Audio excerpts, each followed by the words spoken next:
In the name of our Lord and Savior Jesus Christ, I extend my Christian greetings to each one of you. പുതുവർഷത്തിൽ ഒരാഴ്ച കൂടെ ക്ഷേമത്തോടെ കാത്ത ദൈവത്തിന്റെ സന്നിധിയിൽ നമുക്ക് പ്രതീക്ഷയോടെ ഈ പകൽക്കാലം വീണ്ടും ഏൽപ്പിച്ച് കൊടുക്കാം. To be in the presence of God with great expectation, and there's one more week of this new year God has enabled us. ദൈവത്തിന്റെ വചനം ദൈവമക്കൾ ഏറ്റെടുക്കുന്നു എന്നുള്ളതിന് എനിക്ക് വലിയ സന്തോഷമുണ്ട്. I'm joyful that all my believers are taking the word of God to them. കഴിഞ്ഞ രാത്രിയും ദൈവത്തിന്റെ വചനത്താൽ കർത്താവ് നമ്മെ പോഷിപ്പിച്ചുകൊണ്ടിരുന്നു. Last night as well, God enriched us with the word of God. നമ്മുടെ കർത്താവ് നമുക്ക് മധ്യയായവനാണ്. Our God is right there for us. ഈ പകൽക്കാലവും ദൈവത്തിന്റെ വചനത്തിനായി പ്രാർത്ഥിക്കുന്ന ദൈവമക്കളെ ദൈവം വലിയ വാക്യം. This morning as well, those who pray for the word of God, may God enrich them. ഞാൻ പലപ്പോഴും ഓർമ്മിക്കുന്നത് പോലെ പ്രസംഗത്തിന് മാർക്കിടുവാനല്ല നാം വന്നിരിക്കുന്നു. Many times I reminded you, you're not coming here to mark the ദൈവവചനം ഏറ്റെടുത്ത് അതിൽ കൂടി അനുഗ്രഹിക്കപ്പെടണം. You have to receive the word of God, and through that you need to be blessed. വചനം പ്രസംഗിക്കുമ്പോൾ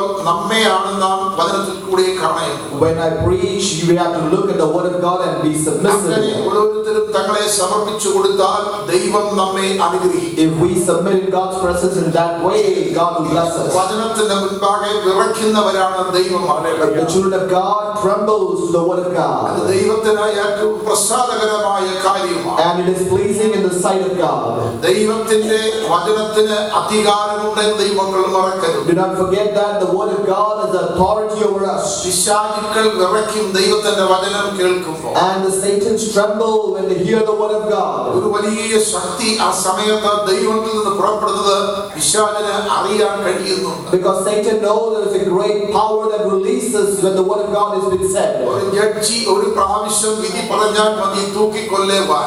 A judge needs to just say it once to hang somebody to death. പല ആവർത്തി തൂക്കിക്കൊല്ലണമെന്ന് പറയണം. The judge don't need to repeat himself to hang somebody. അധികാരമുള്ളവന്റെ ഒരു വാക്കിന് അത്രയും ആഴമുള്ള അർത്ഥമുണ്ട്. The authority has a great meaning to the words that he speaks. അത്രയും വലിപ്പം മാനുഷിക ശക്തിക്ക് ആ വാക്കിനുണ്ടെങ്കിൽ ദൈവത്തിന്റെ വചനത്തിന് എത്രയോ വലിപ്പമുണ്ട് സഹോദരൻ. If the human word has such a great authority, just imagine about the word of God that has authority over us. ആകയാൽ വചനത്തിനായി ഏൽപ്പിച്ച് പ്രാർത്ഥിക്കാം. So let us submit ourselves and pray for the word of God. ഈ പുതുവർഷത്തിൽ ചില ദൂതുകൾ ദൈവം നമുക്ക് തന്നുകൊണ്ടിരിക്കുന്നു. And God is giving special messages to us this new year.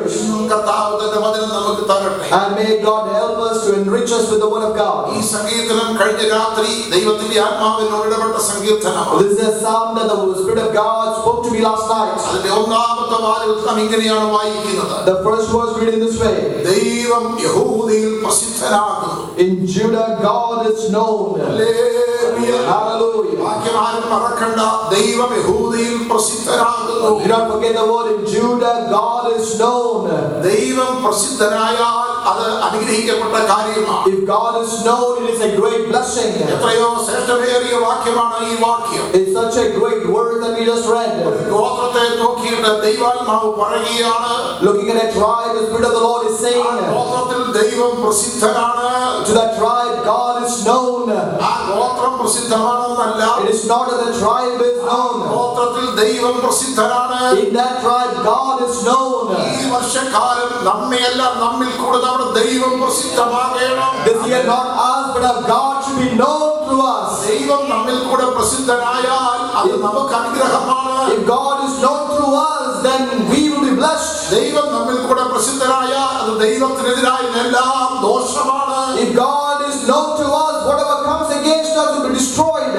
നമുക്ക് ഈ പ്രാരംഭത്തിൽ ഇങ്ങനെ ആഗ്രഹിക്കാം. ദൈവമേ, എന്നിൽ കൂടി എന്റെ കുടുംബത്തിൽ കൂടി ഞങ്ങളുടെ സഭയിൽ കൂടി അങ്ങ് പ്രസിദ്ധമാകണമേ. So this morning let us start by saying, Lord, through me, my family, my church, let you be known through us. Hallelujah. Hallelujah. കഴിഞ്ഞ ഒരു പ്രാവശ്യം നാം ഈ സംഗീതം ധ്യാനിച്ചപ്പോൾ When we meditated earlier regarding this psalm, അതിന്റെ 10ാമത്തെ വാചകം നാം പഠിച്ചതാണ്. we have learned about the verse 10. മനുഷ്യന്റെ ക്രോധം നിന്നെ സ്തുതിക്കും.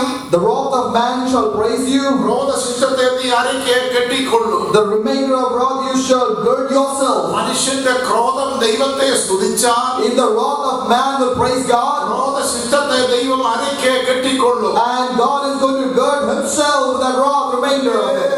Hallelujah. അതിന്റെ അർത്ഥം ഇങ്ങനെയാണ്. ഇങ്ങനെയാണ്. And the meaning behind it is this way. നമുക്ക് ക്രോധം ഉണ്ടാകുന്ന സാഹചര്യം ഉണ്ടാകുമ്പോൾ, When circumstances come, when we are in a wrathful nature, ആ ക്രോധം കൊണ്ട് നാം ദൈവത്തെ സ്തുതിച്ചാൽ, if through that wrath if we praise God, ക്രോധശിഷ്ടത്തെ ദൈവം കൈകാര്യം ചെയ്തുകൊള്ളും. and the remainder of the wrath, God takes care of it. നമുക്കുണ്ടാകുന്ന സങ്കടങ്ങൾ നിമിത്തം നാം ദൈവത്തെ സ്തുതിച്ചാൽ, If because of the problems that we are going through, we praise God, നമുക്കുണ്ടാകുന്ന പ്രശ്നങ്ങൾ നിമിത്തം നാം ദൈവത്തെ സ്തുതിച്ചാൽ, because of the things that we are going through, we praise God, the ആ പ്രശ്നങ്ങളെ നാം ഇനി കൈകാര്യം ചെയ്യേണ്ട ദൈവം ഏറ്റെടുത്തുകൊള്ളുമെന്ന്. we don't need to worry about them. God will take care of it. എന്നാൽ നമുക്കുണ്ടാകുന്ന സങ്കടങ്ങളിൽ നാം ദൈവത്തെ സ്തുതിക്കുകയല്ല സാധാരണ. But most of the times we do not praise God when we are upset. നാം നമ്മുടേതായ ആയുധങ്ങൾ ഉപയോഗിക്കുക. We are using our self-defense weapons for it. അതുകൊണ്ട് ദൈവത്തിന് അതിന്മേൽ പ്രവർത്തിപ്പാൻ കഴിയുന്നില്ല. Through that, God is not able to work through it.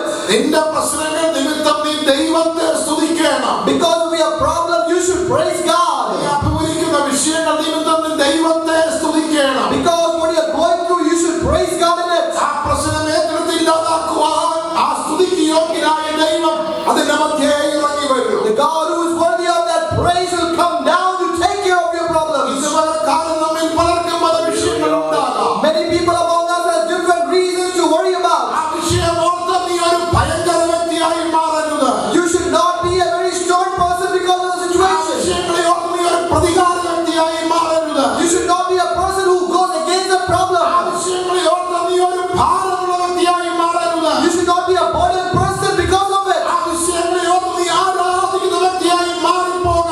And because of that problem, be a person that you praise ആ God. വിഷയങ്ങളെ നിന്റെ ദൈവം ആരാധിക്കപ്പെടുന്ന ദൈവം ഇറങ്ങി പ്രവർത്തിക്കും. And your God will come down and work for your problem this morning. ആരാധിക്കാതെ ഇപ്പോൾ കാലം വിട്ടുകൊടുക്കാം. Let us be submissive to God in the worship today.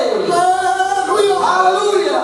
അവയോട് ചേർന്ന് കിടക്കുകയാണ് ആ ഒന്നാമത്തെ വാചകം. And in correlation is that first verse. ദൈവം യഹൂദയിൽ പ്രസിദ്ധനാണ്. In Judah, God is known. എന്താണ് യഹൂദ എന്ന് പറഞ്ഞാൽ? What is called Judah? യഹൂദ എന്ന വാക്കിന്റെ അർത്ഥം ദൈവത്തിന് സ്തുതി എന്നാണ്. It's praise to God is the meaning of the word Judah. ദൈവത്തെ സ്തുതിക്കുന്നിടത്ത് ദൈവം പ്രസിദ്ധനായി മാറ്റപ്പെടുന്നു. Where the people praise God, God will be known. ദൈവം യഹൂദയിൽ പ്രസിദ്ധനാണ്. In Judah, God is known. Hallelujah. Hallelujah.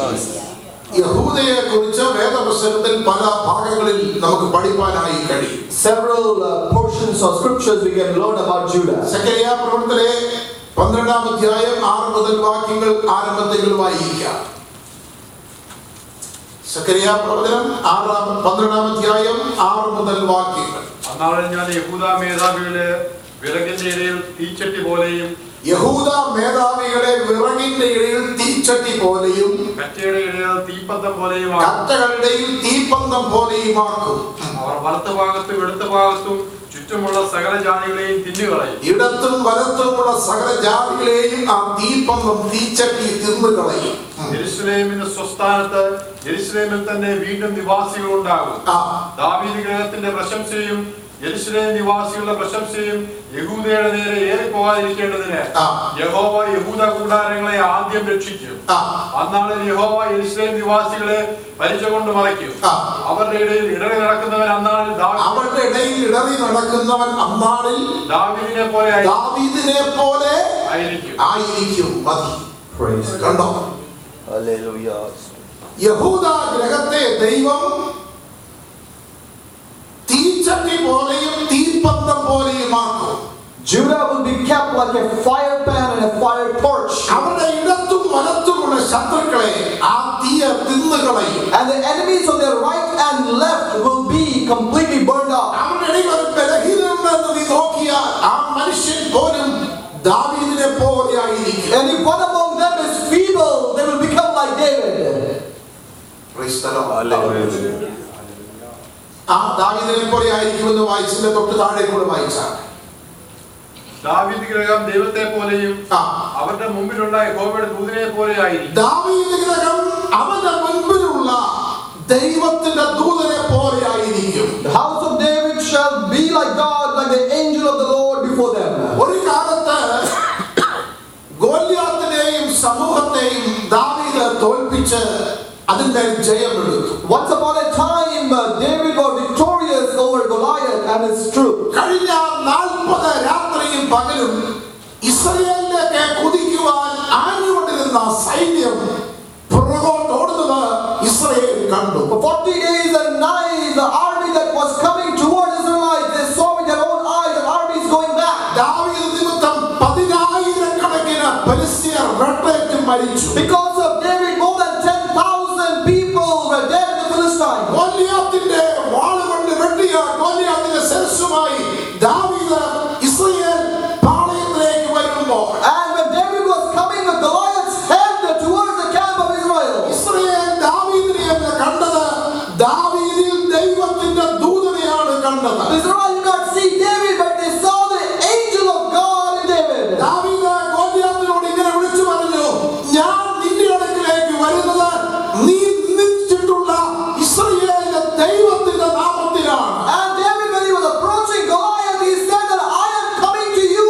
in the name of the Lord of Israel. അവൻ ദൈവത്തിന്റെ നാമത്തിൽ അങ്ങോട്ട് ചെന്നു. In the name of God, he is going ahead. അവൻ ഇങ്ങോട്ട് തിരിച്ചു വരുമ്പോൾ ജനം അവനെ കണ്ടത് ദാവീദായിട്ടല്ല, ദൈവത്തിന്റെ ദൂതനായിട്ടാണ്. But when he was returning, the people did not see him like David, but like the angel of God. അന്ന് മുതൽ ഇസ്രായേൽ മക്കൾ ദാവീദിനെ വിളിക്കുന്നത് നീ ഞങ്ങളുടെ ഇടയിൽ ഇശ്ശായിയുടെ മകനായ ദാവീദാണെന്നല്ല, നീ ഞങ്ങളുടെ ഇടയിൽ ദൈവത്തിന്റെ ദൂതനാണെന്നാണ്. From that day onwards, the Israelites said, you are not Isaiah's son, but you are an angel of God. 2 ശമൂവേലിന്റെ പുസ്തകം 19:27.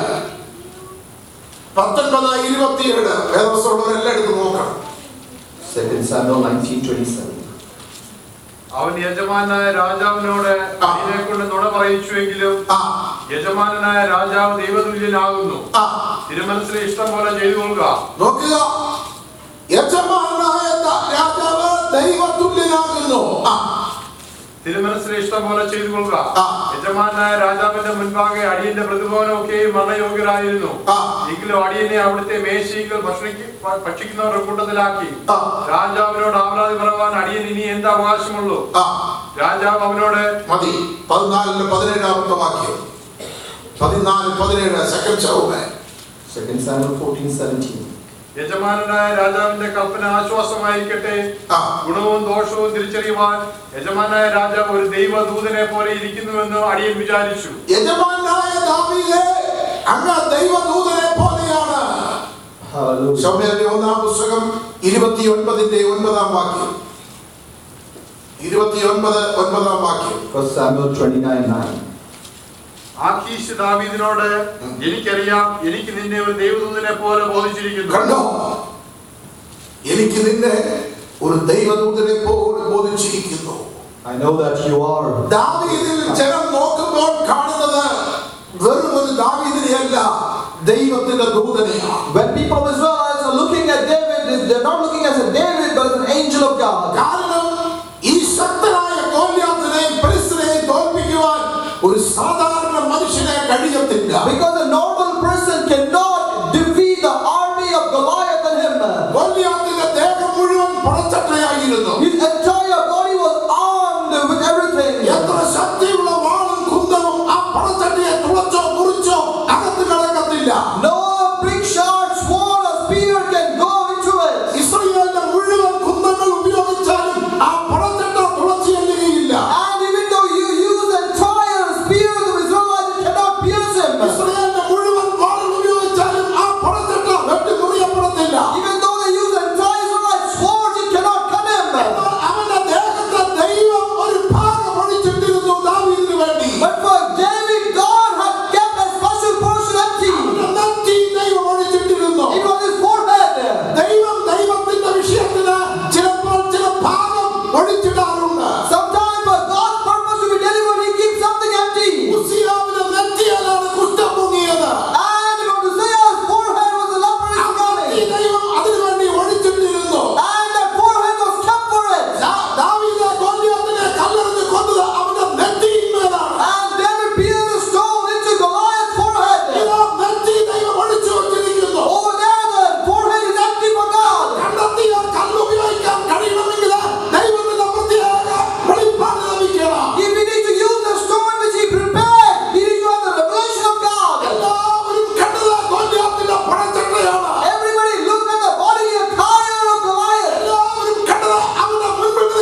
ദൈവം പറയുകയാണ് യഹൂദ ഗോത്രം ഈ ദാവീദിനെ പോലെ ദൈവദൂത തുല്യമാകും. And God is saying that Judah would be like David, an angel. അവിടെ ഇടറി നടക്കുന്നു എന്ന് നിനക്ക് തോന്നുന്ന വ്യക്തി പോലും ഇതുപോലെ ദാവീദിനെ പോലെയാണ്. Even if you think that this person is feeble, he will become like David. ദാവീദിനെ പോലെയാകുമെന്ന് പറഞ്ഞിട്ട് പരിശുദ്ധാത്മാവോട് പറഞ്ഞത് ഇശ്ശായിയുടെ മകനെ പോലെയാകുമെന്നല്ല, ദൈവദൂതനെ പോലെയാകും. And God did not end saying that he will be like Isaiah's son, but like an angel of God.